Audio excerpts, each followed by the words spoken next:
All right, so I guess we'll get started. And you guys can all hear me? Okay. So good afternoon and welcome to Dreamforce and the Master Your Content Library session. This afternoon we're going to talk about some of the more advanced content concepts and share with you some tips, best practices, lessons learned to help you maximize your messaging impact. We've got 3 great customer speakers here to share their stories with you. And we're going to wrap up the session with an interactive Q&A. So please hold all your questions to the end. And on the screen here, as you saw this morning, is our standard safe harbor statement. If you want more information on it, please visit our website and you can read all about it.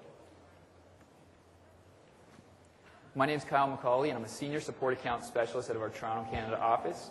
As part of our global support team, I work with our customers to subscribe to our Premier Support service. I'm a content user. I post content. I help users in their use of content. And I assist our users with making better use out of their content implementations. And joining me today, I've got Alexis Jacobson from Seagate, John Almeida from Primaris, and Chris LeVar from Intact, and Shail Frandry, a product manager from Salesforce.com. So, as I mentioned, we're here today to share some of the more advanced content concepts to help you master your content library and in turn make your content users more successful. So to kick things off, I just want to introduce a couple of the key concepts that we're going to cover this afternoon. So the first 2 go hand in hand. You want to make sure your users see what they need to see, and you want to really focus on the quality of your content over the quantity of your content.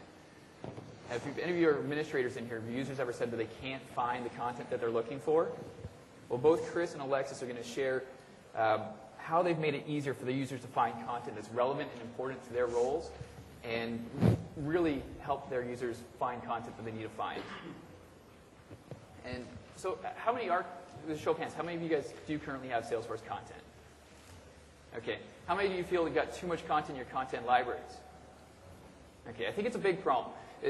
Everyone's always eager to upload as much content as possible, but really I think taking a step back and focusing on the quality of the content that you put in there over the quantity of the content. And all 3 of our speakers, they're going to share some tips on how they've done that and gone past the concept of putting too much content in, but focusing on quality content. And with our earlier this year, we released content deliveries.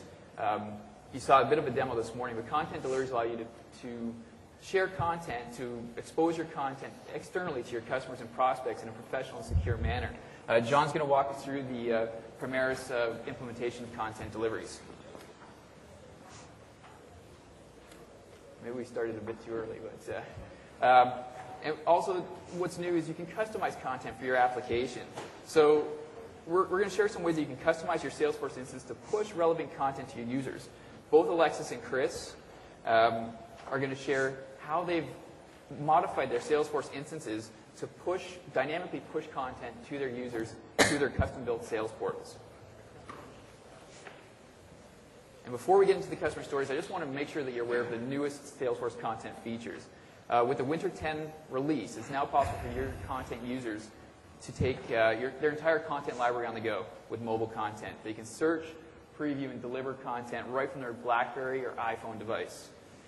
And our developers have also been hard at work on our API.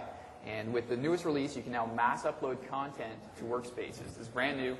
So with the newest version of the data loader, version 17, you can dump a bunch of content in at once. But you want to make sure that it's quality content, not just waste of space. And with API access to content, you can now dynamically populate content throughout your Salesforce instance using Apex and Visualforce. So enough of me. I'd like to introduce Alexis Jacobson. She's a Sales Center Administrator from Seagate Technologies, and she's going to share her story with you. Thanks, Alexis. All right. Thank you, Kyle. All right. So like Kyle said, my name is Alexis Jacobson. I'm the administrator of our Sales Center. I work at Seagate Technology, which is a hard disk drive company. We design and manufacture hard disk drives for many markets, and there's some details about the company. We're a global company. As you can see, we have design centers across the world and drive and component centers, et cetera.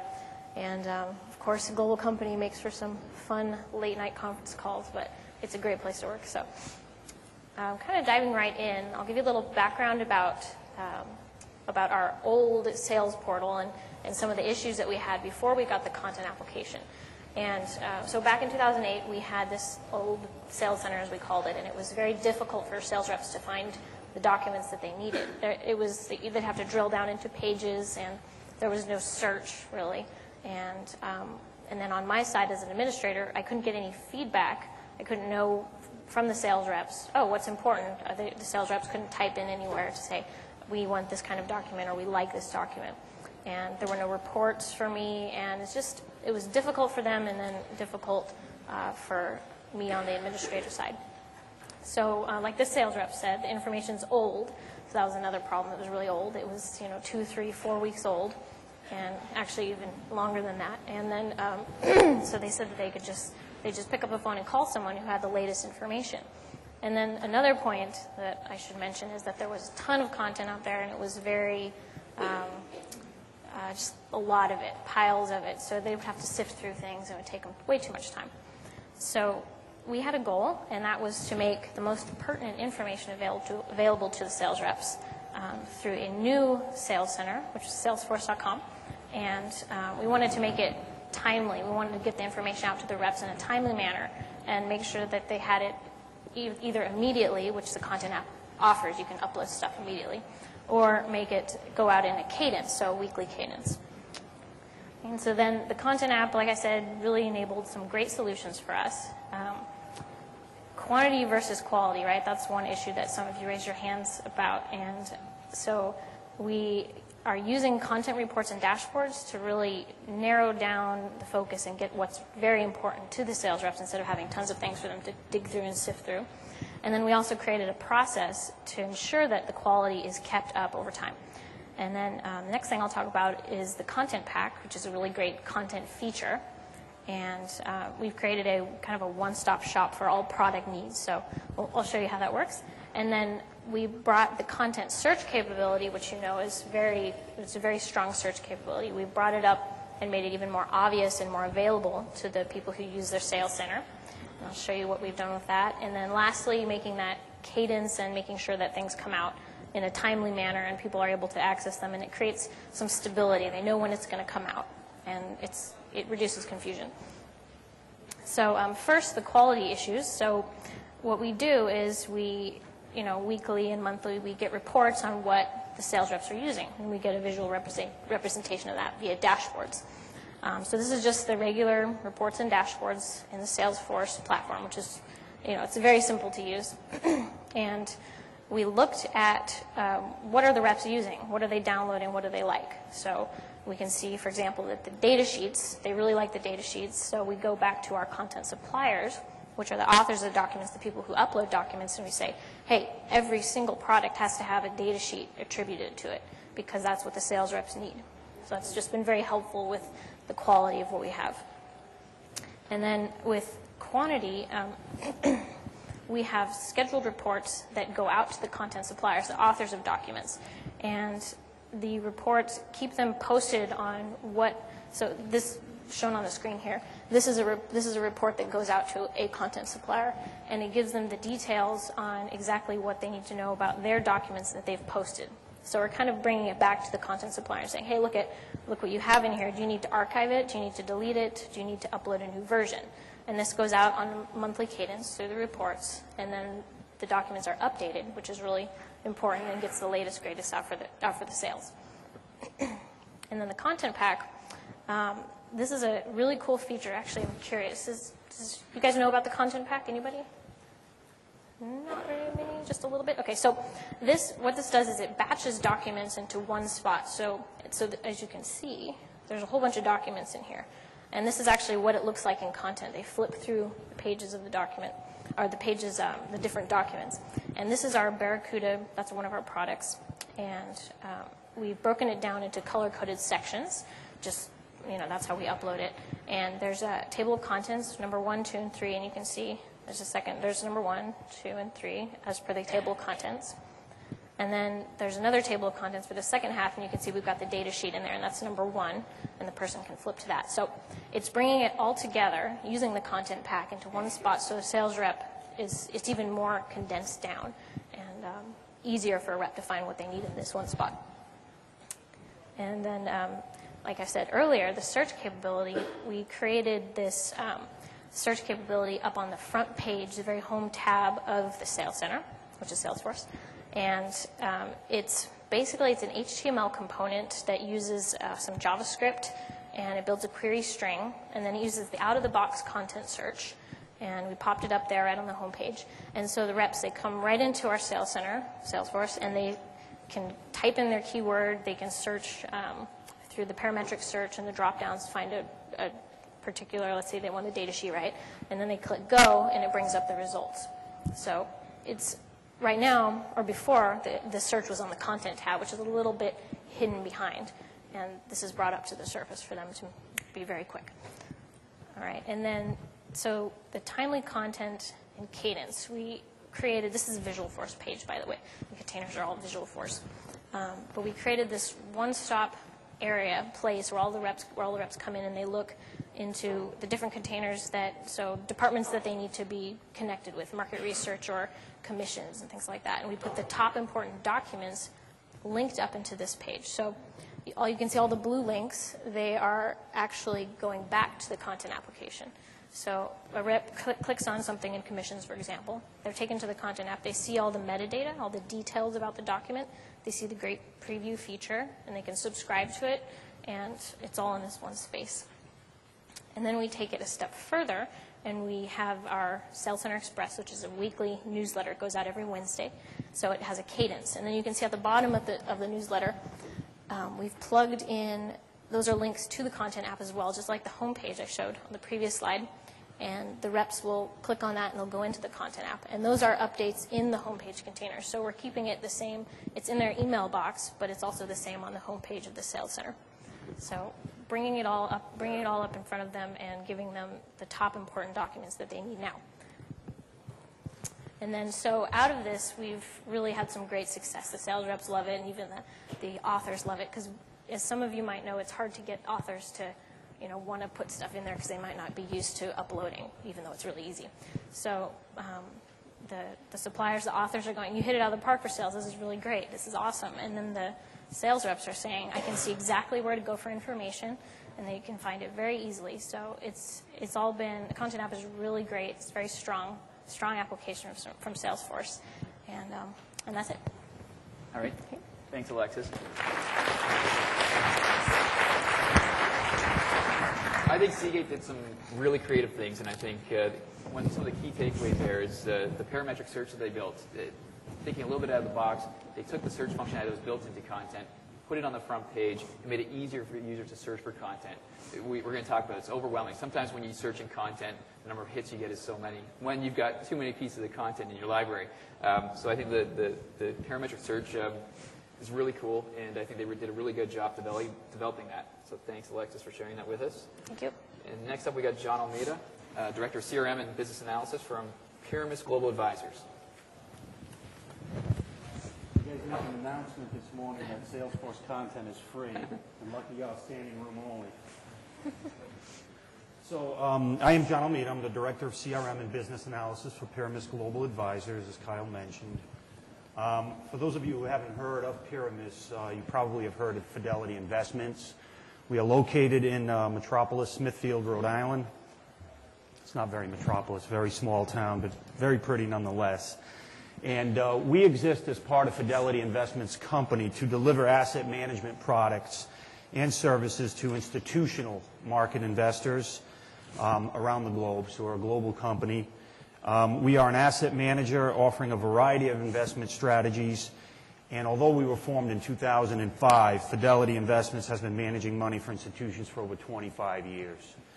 So just a little bit of a background on who we are. We provide asset management services to 16 of the largest 25 U.S.-based defined benefit plans with a total of about $131 billion of assets under management. So in essence, we use Salesforce content in a lot more simple terms than Seagate does, but it was no less important to us. The challenges that were presented or the requirements that were presented to us came from a very specialized product group of ours that deals in alternative products, investment products that we offer to qualified prospects. These are very sensitive materials and collateral marketing materials that cannot be shared with everyone. You have to be a qualified prospect or investor. You have to be vetted up front. And one of the main legal and compliance requirements is that these emails, or however which way we deliver this content, cannot just be to anyone who requests it. So the first and foremost was secure delivery of marketing material to qualified prospects. The key word there being secure. And you probably heard this morning during the keynote, Craig, and the last name fails me, but he mentioned that no longer is it industry standard to be putting attachments on emails and sending them out to your audience for a number of reasons. A, it's not professional. B, depending on the size of your content, it could be so large that the recipient's email client will reject it. So here you are thinking you sent a material out to a prospect and it gets kicked back to you because your email is 8, 9 megs or whatever it could be. So our marketing material for this requirement that we had is comprised of 4, 5, 6 documents that are very large in size. So they couldn't be in an email. They had to be sent in a different method. The next two go kind of hand in hand, time to market and cost efficiency. The irony of everything was that when it was first presented to our systems team, the knee-jerk reaction is let's build everything from scratch. Let's go out and get some servers. Let's put some software on these servers. Let's create user accounts and passwords and store everything on these servers so when someone requests these materials, we can go ahead and deliver it. Well, obviously, that's not going to be cost efficient. It's going to be very expensive to do that. A. B, it's going to take many, many months to implement that. Put it in the queue, because that's, they have other things ahead of our requirement. So those two, in all honesty, could not be met internally. So we have to look for an alternative method. So 3 groups put their heads together to try to come up with a solution to this requirement before someone had the bright idea of saying, well, let's see what Salesforce has, because maybe they have something that can help us with this. And sure enough, they did. So the solution overview, and I'll take a quick minute just to quickly cover this, and then I'll get into it in a little bit more detail, was, again, the groups that collaborated were systems, ourselves, and sales, marketing, and our product team. So we all worked together, and the solution we provided was that a prospect goes to our internet site, fills out a form requesting these materials. I'll go over that in a little bit. Then myself, the admin of the application, goes into Salesforce and creates the content bundle that Alexis showed you a little while ago. And the end result is we're able to deliver this content in a nice, branded, neat email. No attachments, very professional. We have all these assurances now that we can send it and it's not going to get kicked back to us. And off it goes to the prospect. In the end, we were able to satisfy all legal, compliance, marketing, and product team requirements without any problem whatsoever. And if any of you guys deal with legal or compliance, you'll know how much of a home run that is when you're sitting in a meeting and they're giving you all these objections and, no, we can do this, and it's very cost-effective nonetheless. So nothing better than sending a bunch of lawyers back to their offices with nothing to nail you on. It's a great feeling. So just to dive in a little deeper is, like I mentioned, so the prospects will go to our internet site and fill out this form. It's a very long form. This is just a portion of it in the screenshot. And that is sent to our product team, and I am notified immediately as well that this came in, so I can start to prepare the bundle, which is simple to put together anyway. It doesn't take a lot of prep time. And our prospect is vetted by our product team. So provided they meet the qualifications to invest with us, I then get notification to create the content bundle. The user interface, you probably saw this morning during the keynote, very, very simple to use. There are 2 different tabs that I go into. One is Workspaces, which is where we store all the content.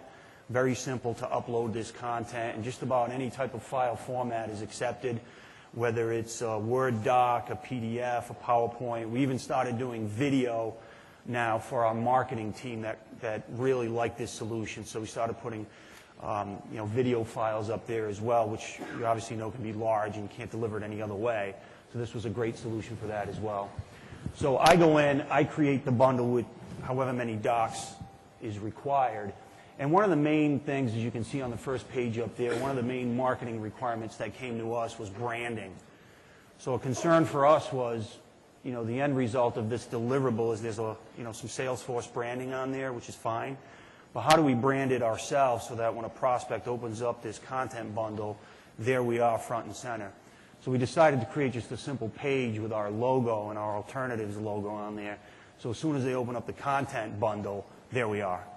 So we're able to get around a branding issue from our marketing department by getting creative and just creating a simple page as the first one. And that's always the first page in our bundle. So then, after this is created, and by the way, while I'm creating this, again, that legal requirement was to ensure that this is password protected. What they didn't want to do was send out an email with this sensitive material where it could be intercepted on the web. Pretty simple to do if you know how to do that stuff.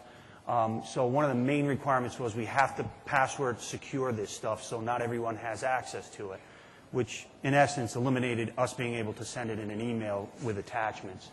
So Salesforce Content allows you very simple to just check a box and it'll auto-generate a password for you. Very, very simple. My boss is in the office and I'm making it seem too simple. Now he probably thinks I don't have enough to do because this is all so simple, a bunch of check boxes and you're golden. That's pretty much it. It's very, very simple. And so that satisfied another requirement. And the end result is that we're able to embed, you can see the blue link that says Pyramis Alternatives Product Materials Access. We're able to embed the link to the content bundle right inside a nice, neat branded email that looks like this, very professional, very eye-catching, without any attachments again. And this is the end result of the two previous steps that you saw. You just put the link right in there, out it goes, the prospect receives this with some instructions, and we're able to deliver the password either in a separate email or by phone call back to the prospect. So obviously you don't want to put the password in there. So Lexus showed a little bit of this. This is the end result of the bundle. So when they click on that link in the email I just showed you and they plug in the password, this is what comes up. And if any of you have the iPods, the newer editions of the iPods where it's that, you can scroll through album covers, this is the same type of concept. You just, with the arrow, scroll through the docs and you're able to view them right in your browser or you're able to download it as a PDF. So very clean interface, very industry standard, very professional. So the benefits for us was obviously implementation time. From requirements to go live for us was less than a month. And the only reason why it took a month was just getting all those 4 teams in meetings to discuss this through, because you realistically could have had this done in a week or less. So if you think about having to do this on your own and building this from scratch with servers and all the time involved there, no way we could have done this in less than a month. Again, we're able to deliver marketing collateral to qualified prospects in what is an industry standard format. No attachments. I think I've beat that to death. Very cost effective, and now even more so cost effective. So we were actually looking for our sales rep throughout the conference to figure out what to do about that. But no, even if it wasn't free, it was very, very cost-effective solution. We had to purchase one license to create this, so it was a very good solution. And another big win for us, for our product team, was the ability to track the views and the downloads of all this content material. So they ask us all the time. We sent out that email last week. What have they been looking at, these prospects? And I can very instantly generate a report that says, well, they saw 2 of the 4 docs 10 times and the other one 1 or 2 times. All that data is available for you to share with your teams, and it's a very powerful tool to know. If the prospect has seen it many times, obviously they have interest. Let's call these people up. Not that we won't call all of them, of course we will. But in essence, that was another big win for us as well. So it seems simple, but it could have been very complex for us had we not turned to our partners in Salesforce to get this very good solution for us. Otherwise, I wouldn't have been up here. We would have still been developing this thing from scratch. So that is our solution, and I'll turn it back to Kyle. Thanks, John. Thank He you. really downplays.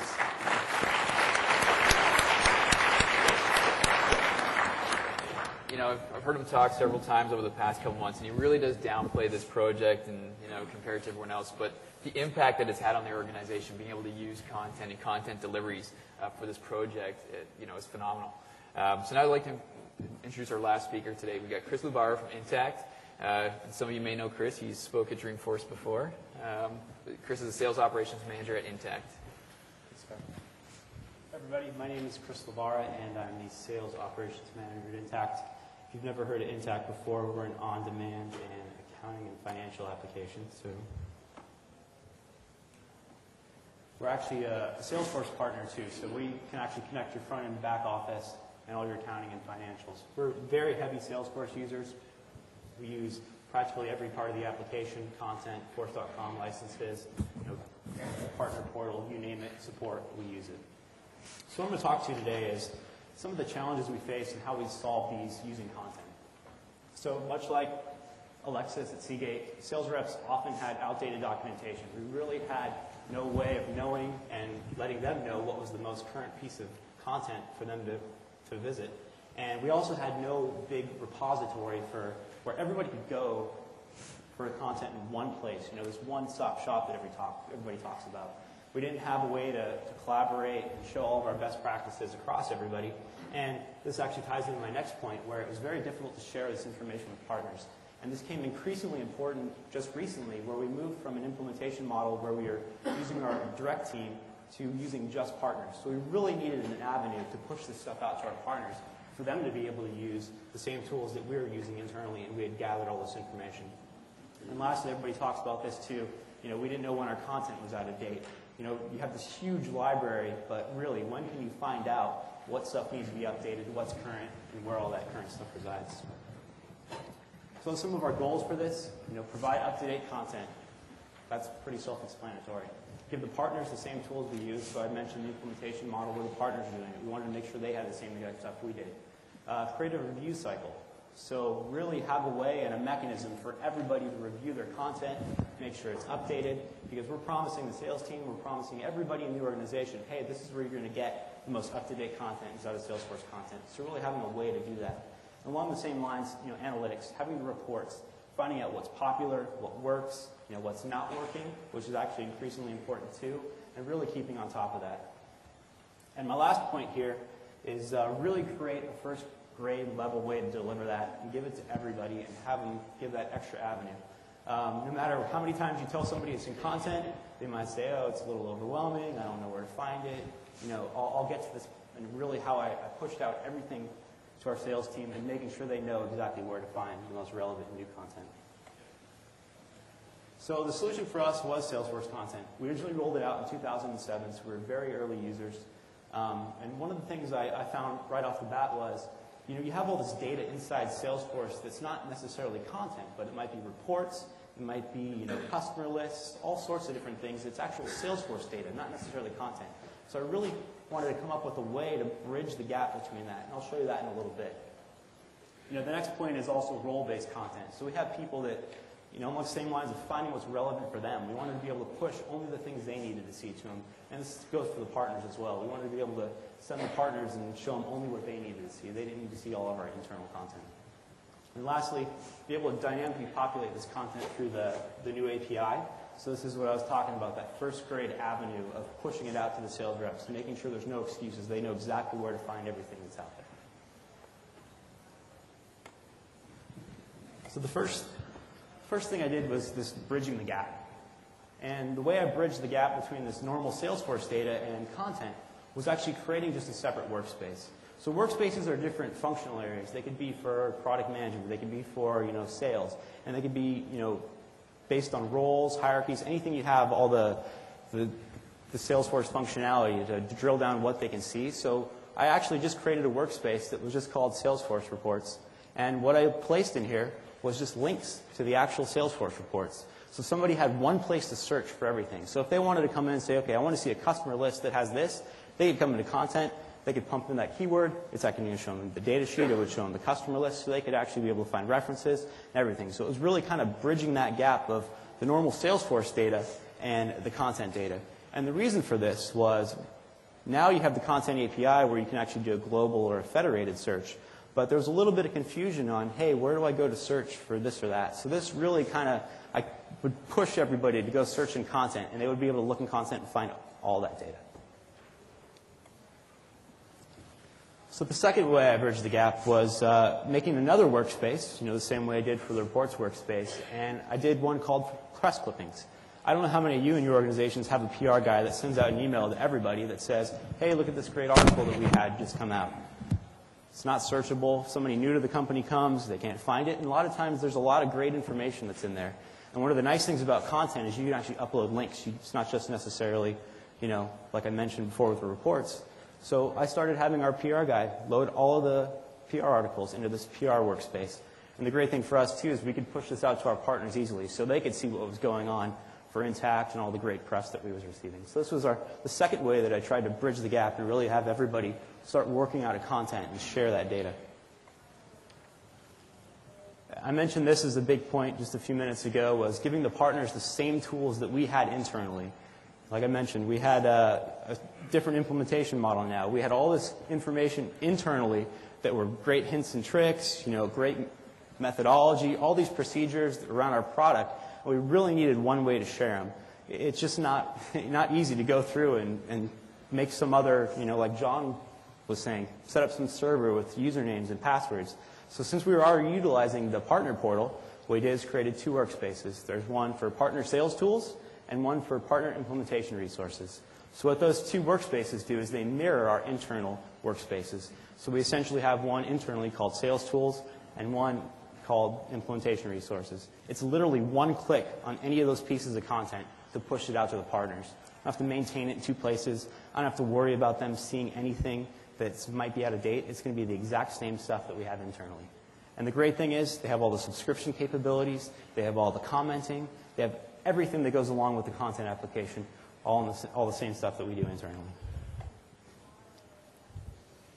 So, it's great that the partners are using it. It's great that we're using it internally. But if you really don't have that data behind it to back you up on what's working and what's not working, how are you going to know how to keep everything updated? So using just standard Salesforce reports, I actually created what I call just a review cycle. And this review cycle uses one calculating field on each piece of content. And what it does is it looks at the last modified data, the date it was posted, and says, oh, this hasn't been updated in the last 90 days. Puts it on a dashboard, and as you can see, there's a bunch of components here that say content to review this week. This dashboard is emailed out every week to people that are content posters. So they get it in their inbox, reminding them that they need to look at the content and refresh it. That big spike on the left, guy's probably not going to be popular because he's got the most content that hasn't been updated recently. So nobody wants to be that big spike on the dashboard, I can assure you of that. It also just keeps everybody on top of their content. And there's other components in there too. What's top downloaded, what's not downloaded, what are the top tags, what are the top workspaces, etc. Probably one of the most powerful things is being able to report on all that content and look at what's working, what's not working. And as I mentioned, this dashboard is emailed every Monday morning. As you can see, those big spikes, those are probably either somebody that may not be there anymore and is responsible for the content, or they're just actually kind of lazy and haven't bugged them yet. But really one of the most effective things. So I talked about this, first grade avenue to deliver content. You can send somebody to go look in content and search for it. You can deliver it to them. They can subscribe. But we have this internally what's called Sales Central. And it's got all sorts of different stats for the sales team, the channel team, and sales engineers. And what I did was basically built a front end using Visualforce to display what's recently updated or recently posted into content. And all I'm doing here is using one field. And not everybody had access to it originally, or not everybody still has access to it, but it's one field that you check that says, show this on Sales Central. And the great thing is, they click that button, it shows up on the Sales Central, so every sales rep that logs in, this is the first page they see. So the first thing they see are those pieces of content that we posted. The one nice thing about it, too, is if you have a price list or you have some document that you're updating all the time, it's going to fall out of the most popular content or suggested content after 7 or 14 days, depending on what type of content it is. If that content gets updated again, because the box is still checked, it's actually going to go back and refresh and put it back up there. So you don't even have to do the work. So it's great, like I mentioned, for a price list that you're updating all the time. Somebody wants to be able to find the most recent version or know when it's updated. Sales rep knows as soon as they log in. The other great thing, it's role-based. So it's based off whatever role you have in the system and workspaces you're available to, and it delivers all that stuff relevant right to them. Like I mentioned before, this is just like passing through different workspaces. It's just one click. I click that checkbox, it shows up on Sales Central. As easy as that. Shows them what type of content it is, the name of the content, who posted it, and what the date it was either posted or updated. It's kind of hard to see in the view, but it says way far on the right, updated or new. So if it's updated, it'll tell you that it's been updated, new, self-explanatory. So what did it take to build Sales Central? I just want to emphasize, I'm not a coder at all. It's one Visualforce page. It's one Apex class with literally 12 lines of code. That's not all the code, just a little snippet of it. Very, very easy to implement. Big impact. Takes out all the excuses of, I don't know where to find it. Actually, it's on the front page when you log in, guys. First grade way. I use this analogy a lot, but how many of you get an email, from a sales rep or somebody through IAL that says, hey, does anybody know where this content is? Right? I think everybody does. I don't get that anymore because everybody knows there's no excuses. They know if we talked about it or it was talked about in a sales meeting, it's going to be on the front page of Sales Central. So one of the big questions I usually get is, what's the difference between content and Sales Central? Well, content's really a repository where you have the back end housing all your data, and Sales Central is just the front end for it, so it's pushing it. It's only displaying all that important information right to the people based on their role. Content has a very powerful search, but sometimes it can be overwhelming, and this is where Sales Central helped us internally, pushing that content to them. It still provides all the feedback, subscriptions, all that stuff on the back end still happens in content, and I call it self-service. And Sales Central, like I mentioned, it's the first grade level. It's just another avenue to push this stuff out and put all the content in front of everybody. So, in summary, here's some of the challenges: keeping content fresh. We use the content dashboard and the review cycle for that. How did I bridge the gap between regular Salesforce content and regular Salesforce data and content, using the reports from the press workspaces, which has worked really well. Sharing with partners. We need to give all the partners the same tools that we use internally. Exposing that through the partner portal with Salesforce content, literally with one click. And then my first grade way to deliver, I use Sales Central to do that. So everybody, like I say, no more excuses. Thank you guys very much.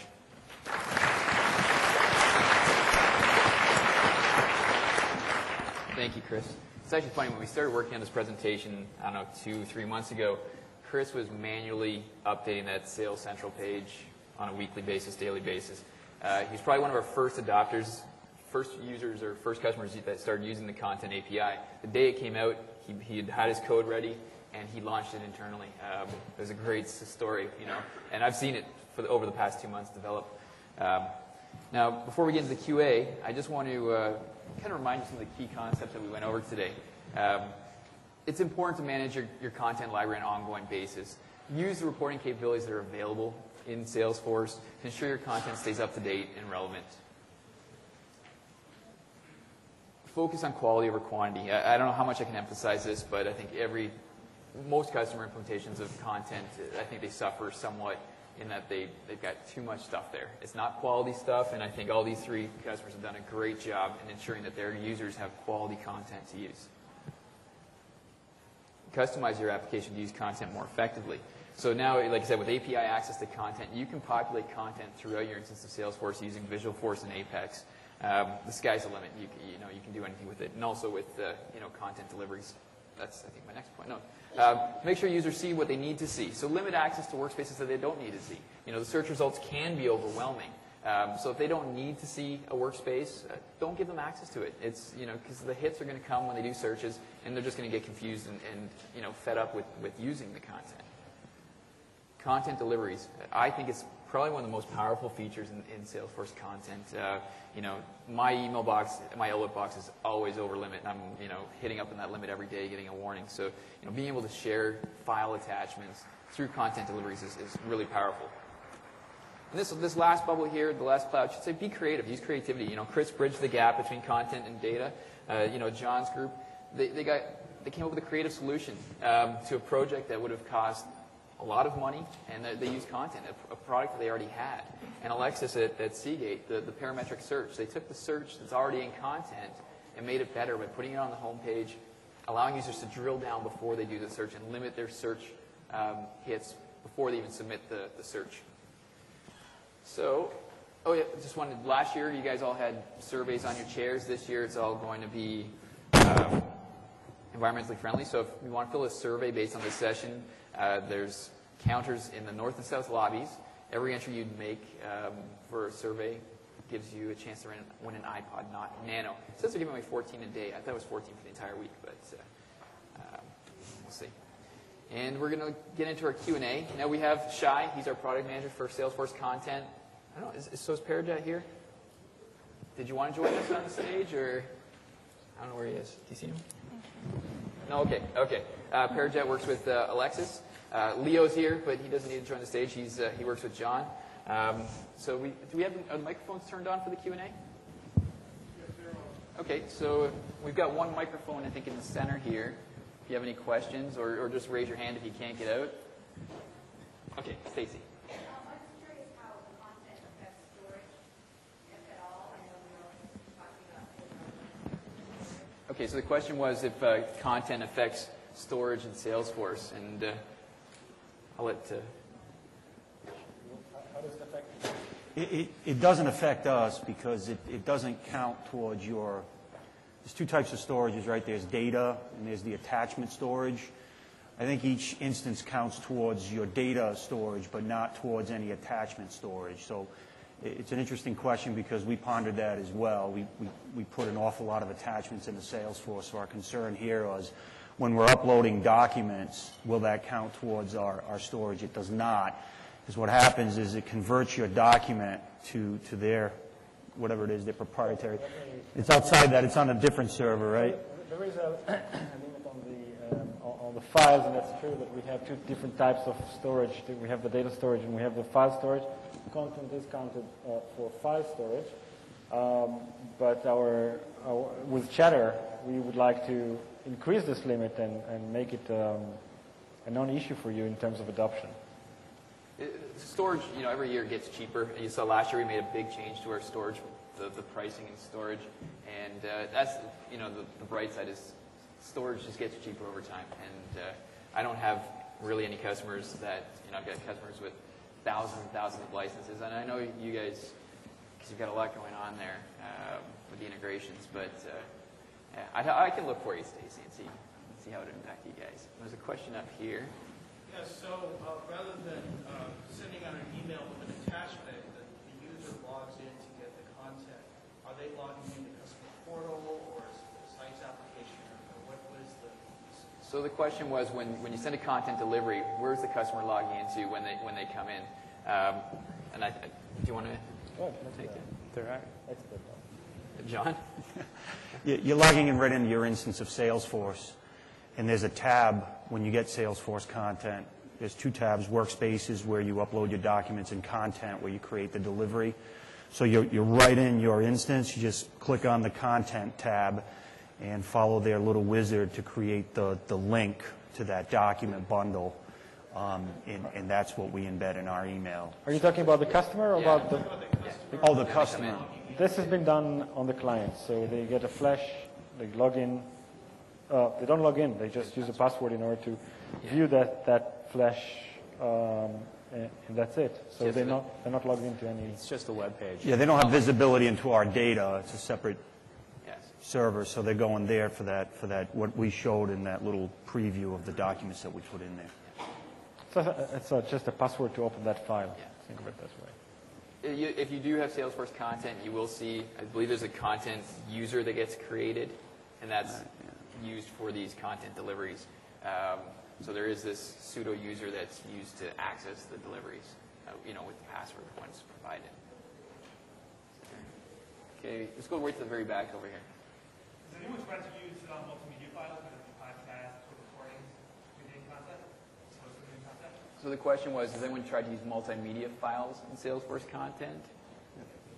So I've actually posted videos, podcasts, just MP3 files, and I haven't had an issue with them. And I've done Flash files and also WAV, so not a problem. It will take you around a minute to upload more than 100 mega. And we tested it. It works pretty well. Someone at the microphone here. Yeah. This question is for John. You showed an example of an email template that you send out with content. And I guess one thing maybe if Salesforce is going to listen would be nice to have that, maybe possibly a template where you could immediately put that link right and create that content package. But how do you ensure that your salespeople are putting it into the correct template, the individual hyperlinks for each content package that you're creating? Well, it's a good question. Our marketing team creates that template within Salesforce itself under the data communication templates tab that they have there. So the template in and of itself doesn't really change. The only thing that changes is the link that we embed into the template.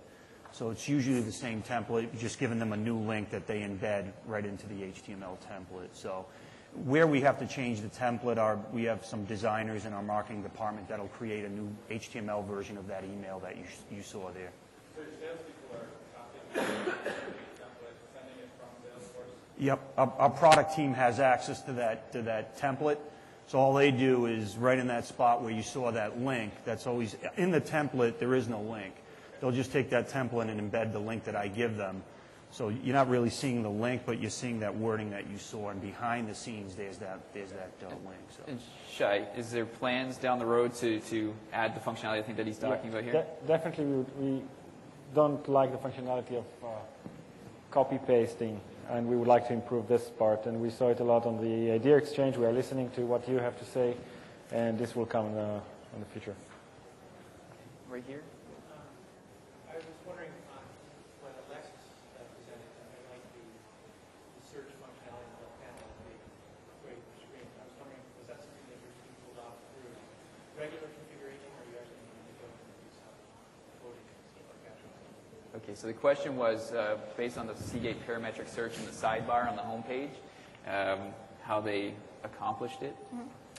Well, it was just in one of those homepage components in Salesforce. So homepage component is basically a little box, and our IT guy, he just plugged in HTML, and it was very simple for him to do it. And does that answer your question? It's just some simple HTML. Yeah, so if you create a homepage component, Yep. and I used to be a developer. The amount of code that's actually in there, I've seen the code. You could probably do it in an hour, 2 hours. Yep. It's not Very much work. simple Yeah. HTML. Mm-hmm. Very powerful. Okay, so another one at the microphone here.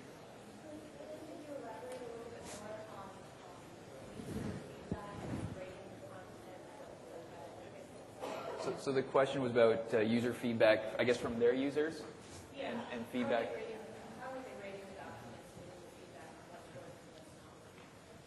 So there's actually a thumbs up and a thumbs down button on each piece of content. So any person that has access to content could go in and give it a thumbs up or a thumbs down. And then there's another tab up there for commenting. So most of the time, if they put something's thumbs down, I'll tell them, hey, can you let me know why it's really a thumbs down? So you can go in, and on that dashboard, you can look up all the ones that are negatively rated, and then look in and see the comments and why they're negatively rated. But this whole functionality is going to be new with what we saw today with the chatter and the ability to communicate on documents and give feedback to each other. So right now it's comment. The new one would be the Facebook-like communication on a document. Pushing the news feed. The results get pushed out to people that subscribe to your feeds, basically. One right here. Do you find that users comment or rate your content very often? I actually find that some of the partners do more often than the internal folks.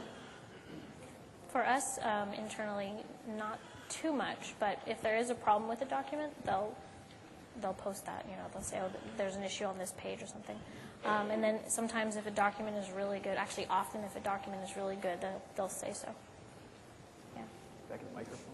Actually, I had a question as far as the entire tunnel, as far as what do you guys think as far as implicit data as opposed to explicit data from the users? Are you correlating that to actual win rates on opportunities and conversions?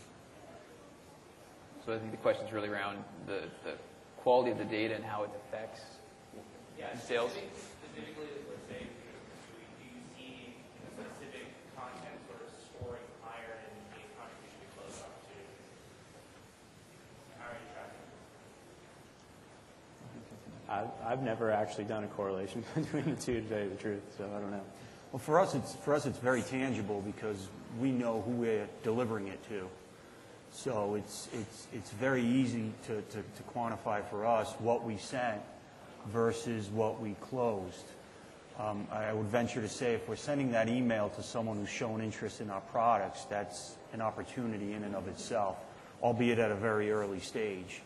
So for us, and our pipeline tends to be a very long one. It takes a long time to close our deals, a very complex investment strategies. But for us, it would be very simple to 6 months, 8 months, a year down the road to look at an opportunity that's closed and correlate that back to an interest from a prospect of which we sent collateral material via Salesforce content to. So it's very, very easy right now to create a report that or a dashboard even, that just creates this correlation between content and opportunities. So you could see if there is a connection between the content that you used and a dollar value. So the way you do that is on the opportunities, you'd add the content-related list. So you know what content's being used on each opportunity, and then you can report on it, see the opportunities that are closing, which content was attached. It's all about training the users to make sure that they are adding the related content to the opportunities for that to be a valuable metric. Okay, another question right here. Similar to what you had the tag class where you showed all the top tags for your content, is there a way to capture what the users are searching for? And if they search for something and they don't find the relevant content, is there a way to capture that? So the question's around searching and whether they're getting hits on their searches and the tags. If the tags are being used in content? Well, tags. Okay, so the content search. No, there is no.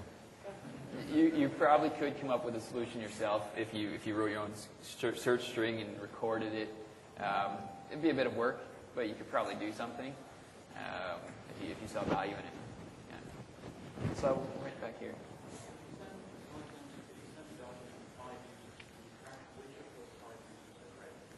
So the question is, when you use a content delivery, you send it out to 5 different users. Can you track who's seen it? And I believe what you would do if you want to track each individual user with the technology right now is you'd create 5 different deliveries, and then you would track each one. So if you had 5 contacts that you're sending deliveries to, you have your deliveries, content delivery related lists on your contacts. You send it to each one, and you track it separately through each one. Yeah. The back? Yep. So we've had problems in the past with folks using the HTML email templates and sending information out without saying that it's caught spam or it's blacklisted. When you're using content delivery, is it the same mechanism that delivers that information? So is there a potential opportunity for a document or a packet being sent out that will never get delivered because it's tracked as spam?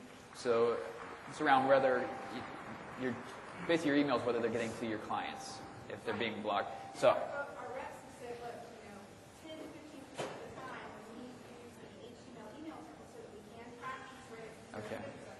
Yeah. They're disappearing. They're never getting delivered and we don't know. So I don't think there's a way. I think it uses the same email delivery capabilities as the regular Salesforce.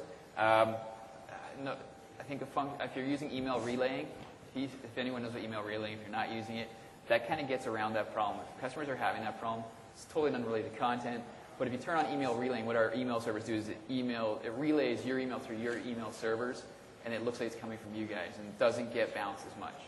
If it, fairly minimal bounces. And the red shirt here. Is there any best practices around content offline? Like briefcases, have we used that at all? Actually, that question came up last week, so that's whether you can take content with the offline edition. Shai, any? No, but with the new APIs and the desktop applications, we have some things in mind that will help you work on your desktop or anywhere and basically work there and eventually upload it to your workspace. This will be the solution for the offline. The offline client is being... In a lot of remote locations. In China and Thailand and places with manufacturing facilities where they don't have access to the content. Or something to an And the offline app is being rewritten and to be re-released. And I don't know if content's in scope for the new offline. For the coming release. No. So okay. For Alexis and Chris, I think it seems like some of your content that you're putting out there would be relevant for like your website or for public consumption. So you're managing documents in CRM content and managing documents on your public website. Have you ever thought about maybe trying to combine those? Or is there Well, ours are all internal. They were only internal. Yeah. So that's something I'd thought about, using sites and other functionality, but it's just one of those things that I haven't got around to yet. We simply do URLs and we back to the external content. So anything that is externally public, we grab the URL back to certain content. But for instance, people that don't have access to our partner portal, but there are some materials, we do the same type of thing. So we'll actually make a content delivery for that piece of content and put it in, say, like a solution or public knowledge base. So that way, every time we update that document that goes along with the solution, they can get to the link, and it's still able to be delivered to them, and it's the most updated piece. Any of you talked to best practices around open forum and who you give it the right access to? I know some of you handled it very way, but I just kind of want to understand the best practices. Okay, so the question is best practices and who gets access to workspaces, or? Like who has ability to use it? Okay. So I know I have 3 different sets of users for each workspace. There's a workspace administrator who can administrate everything in that workspace, and there's one person for each of those workspaces, and they literally can, just update the tags and do everything else that goes along with it, upload content, edit. And then there's another permission set that's for just authors, which is about 50% of the subset of people. And then there's actually it's higher than 50%, it's probably 70%. And there's about 20%, 25% of the people that are just viewing, and those are the people that can't put anything into the workspaces. So we've got time for one more question, but I want to encourage you guys all. On the expo floor, there's the expert area. Any of these questions, guys I work with, girls I work with, are all there to answer those questions. I'll be working there tomorrow, so if you do have additional questions, come by and see me tomorrow. But there's one more back here then. Yeah?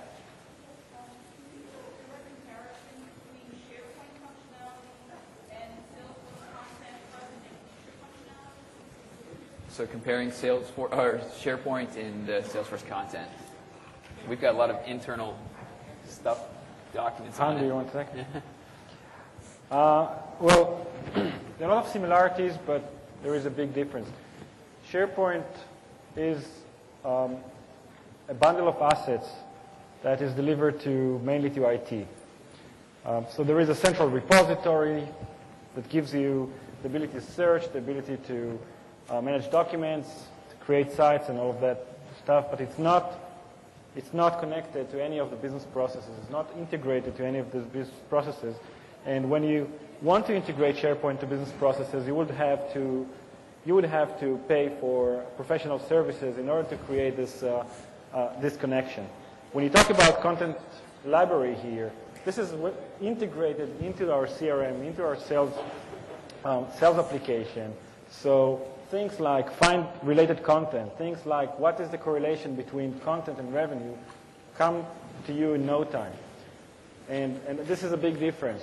This is directed towards salespeople and business users who don't really care about, is my data in content, unstructured, or is it structured?